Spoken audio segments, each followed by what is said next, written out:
Comment, like, subscribe. The bell keeps you notified. It helps the show thrive.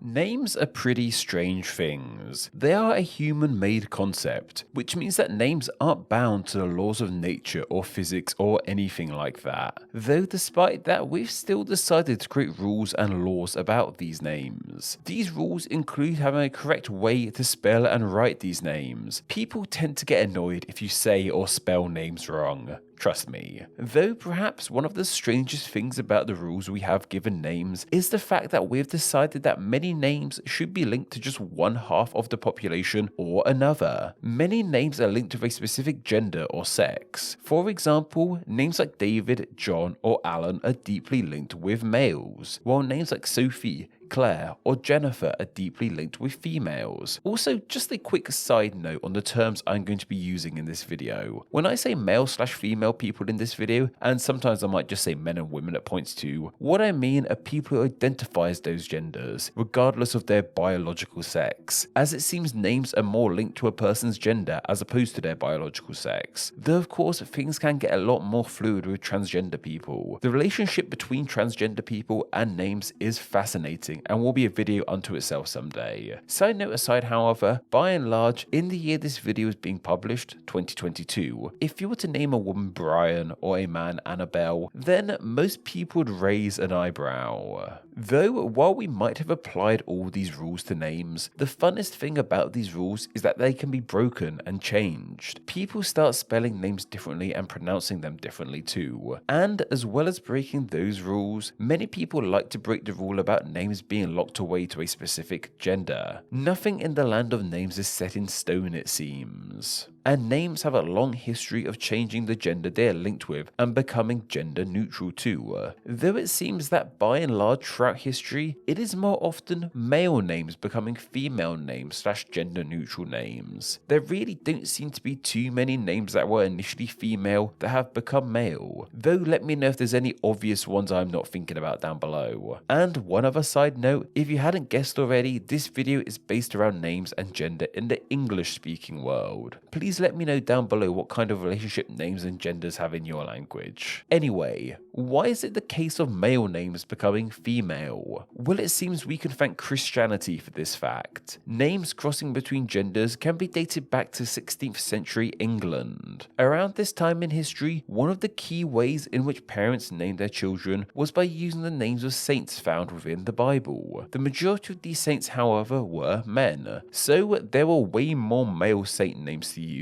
than female saint names. This didn't stop those medieval parents expecting daughters, however. Parents of the Middle Ages would just use the names of male saints for their kids, regardless if they were having a boy or a girl. This means that names like Nicholas, Philip, and Alexander were popular names for men and women. Yeah, in the Middle Ages, these names went from being linked to just men to becoming gender neutral. Though you won't find many women these days with the names of Nicholas, Philip, or Alexander, you will, however, find women with the names of Nicola, Philippa, and Alexandra. These names are the female forms of these previously gender neutral but now masculine names. In fact, there are many popular names we have in English that are simply female forms of male names. This is one of the key ways in which names have changed gender. Take Patricia as the female form of Patrick, Joanna as the female form of John, Pauline as the female form of Paul, or Samantha as the female form of Samuel. Some of these female forms haven't really stood the test of time, however. While Henry is still a popular male name, its female form of Henrietta, whilst the known of name, isn't massively popular. And likewise, the female form of Thomas, Thomasina, is pretty much unheard of. What I also find fun about these male/female forms of the names is the fact that while the full names are different, the nicknames tend to be the same. Like a man called Samuel and a woman called Samantha can both be called Sam. Likewise, Alexanders and Alexandras are both known as Alex. Though, as we mentioned, initially these names didn't have different forms between men and women. They were just gender gender neutral. So how did these names gain different forms depending on gender? Well, once again, we have Christianity to thank for that too. The language most linked to Christianity and is considered its holy language is Latin. Latin is found all across Christianity, from sacred hymns and ancient texts being written in the language. This is because it was via the Roman Empire, under the rule of Constantine the Great, when Christianity started to pick up serious momentum. After years of Christian persecution in the Roman Empire, Constantine adopted it as his religion of choice, with it shortly becoming the official religion of the empire as a whole. And from there, it grew into the world's most popular religion today.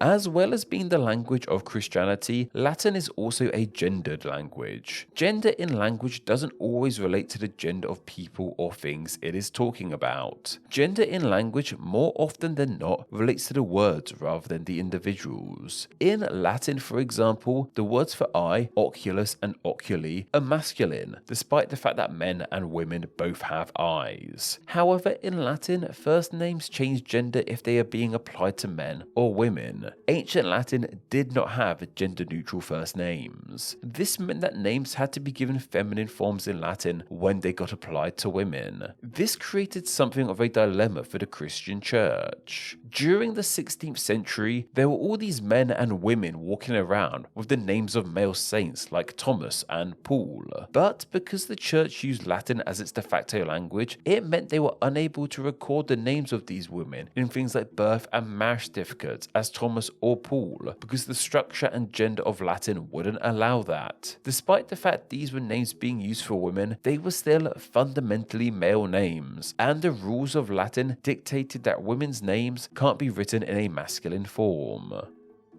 So, to combat this issue, the church would simply create female forms of these names that wouldn't break the rules of Latin. This is how so many of these female forms of male names like Patricia, Philippa, and Nicola came into being, simply to meet the requirements of Latin and Christianity. However, while the church were writing the names of these women down like this, it's believed that these Latin forms of the names were not used in day-to-day speech. While the church in the 16th century might have recorded a woman's name as Philippa, it's believed that she still would have been known by Philip to most people. So when did we start using Latin female forms of the names as actual women's names then? Well, while we don't have an exact date, it's easy to understand why it might have happened. The written word survived the medieval period a lot easier than the spoken word. And as the years went on, we would have had written evidence from the church of these names, so people would have just started using them as women's names. It's from here that the gap in different names for different genders really started to widen, prior to which it was relatively small.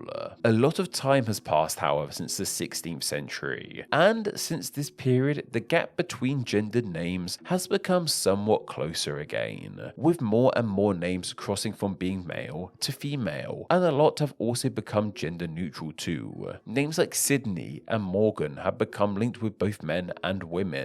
Some gender neutral names, however, are differentiated by their spelling. For example, Billy ending with a Y is seen more as a male name, while Billy ending with an IE is seen more as a female name. Though of course there are exceptions, like Billy Joe Armstrong being a male who uses the IE spelling. Though some names in more recent times have gone from being predominantly male to predominantly female names. This shift really came about in the 20th century. Tracking the popularity of certain names in the USA between the years 1900 and 2000 really highlights this fact. For example, in the year 1900, Madison was the 614th most popular boy's name, but it didn't register as a girl's name at all. But by the year 2000, Madison was the third most popular girl's name and not registered as a boy's name at all. Other names that shifted in gender in this century include the likes of Leslie, Whitney, Gail, Aubrey, Allison, Meredith, and Lauren. In the year 1900, it wouldn't have been too strange to meet men with these names, but 100 years later, these names have all been forgotten by men and have become entrenched as women's names.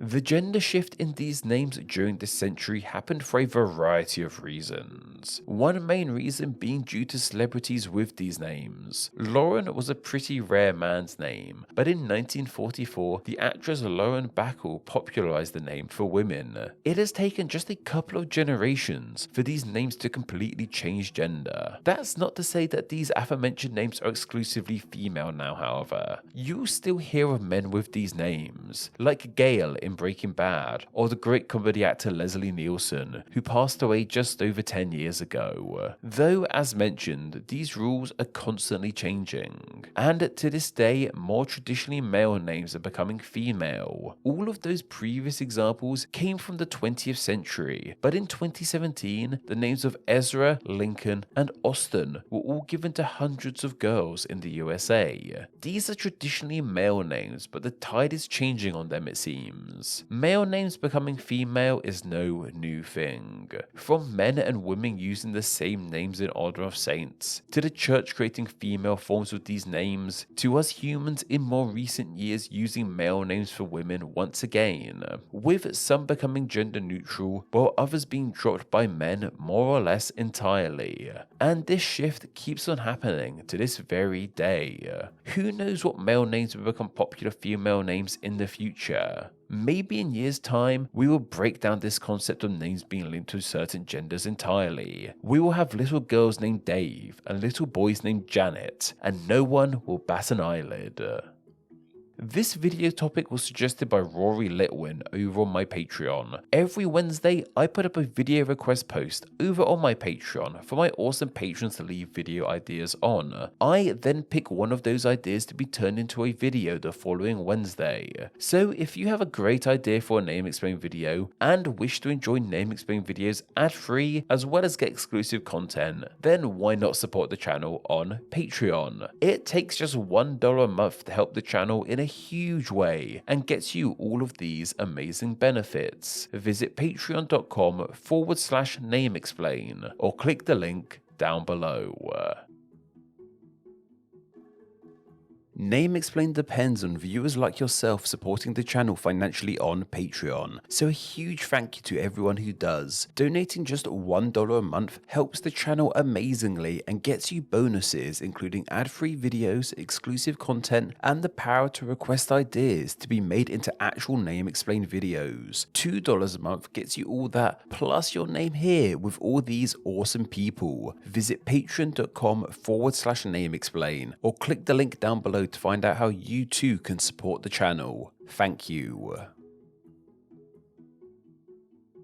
Thanks for reaching the end of the video. Why not watch another and subscribe to keep up to date on all things Name Explain. You can find myself on Instagram where I'm NameExplainYT and join the Facebook group Friends of Name Explain to talk with myself and other name nerds. All that will be linked down below. Anyway, I hope you enjoyed this video and once again, thank you all so much.